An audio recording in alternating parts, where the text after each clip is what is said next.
Today's lesson focuses on right hand technique, and we're taking another big step. Up to this point, we have used rest stroke for playing single notes in the melody, alternating between the index, middle, or ring finger, and resting our thumb 2 strings above the string. In general, we are striking. Today, we're going to take a look at free stroke with the fingers and also the use of the thumb. With the thumb resting on the 4th string, for instance, and the top knuckles over the 1st string, we're going to take a look at how the fingers I, M, and A should strike the string. The key difference with free stroke is that when you follow through, you'll pass over the adjacent string. And this is best accomplished by making sure that your top knuckle, this knuckle right here, is lined up roughly over the 1st string. So we'll go down here, take a look at right hand position, and you can see the knuckles of this hand are pretty much lined up over the string the index finger is going to strike. Thumb is 2 strings above at this point.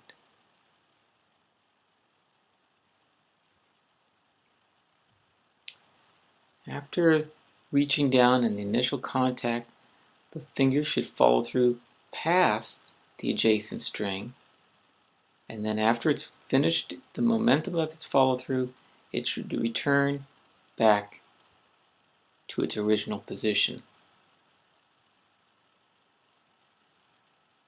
Okay, so just in review again one more time, starting with the thumb on the 4th string, the top knuckle over the 1st string, the index finger reaches down to touch string 1, and following through, because of the angle of the finger and the knuckle, it should miss the 2nd string. If it doesn't, then this knuckle needs to be a little bit more forward. And after it's finished its follow through, the finger should return back to its original position.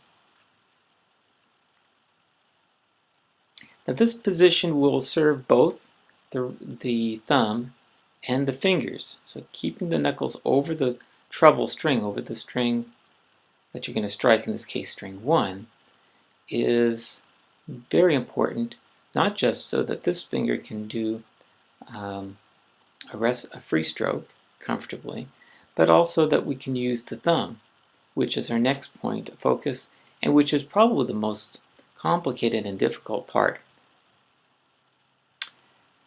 So again, the thumb will place it on the 4th string. Okay, the top knuckles over the 1st string. Then we'll push across the string with the thumb, following through until the thumb rests on the 3rd string. It should accomplish this by just simply moving the thumb. The hand should not move. The top knuckle should still be roughly over the 1st string. If the top knuckles are too far back, it'll be very difficult to get a follow through. Another key difference, and you might be able to tell from this picture here as well, that the contact of the thumb with the string is at the middle of the nail, if you have a nail, or the middle of the thumb, and the end of the stroke as you follow through is at the side of the nail. This is exactly the opposite of what it was when we struck with the fingers. Finger, you're touching the left side of the fingernail where the flesh and nail meet, and then at the end of the follow through, the last point of contact is at the middle of the nail. Okay, again, like with the fingers, after you've followed through to the adjacent string, relax the finger, and you can get yourself positioned for the next note, which would be on the 4th string, say again. Again, review these diagrams to help you be able to get a picture of what your hand should look like. That's probably the hardest part of right hand technique.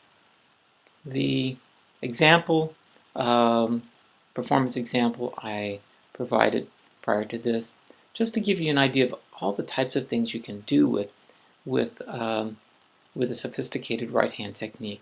Wonderful tone, variety of color, range of dynamics, And, of course, probably most important, the ability to play accompaniment and melody, or two melodies, at the same time.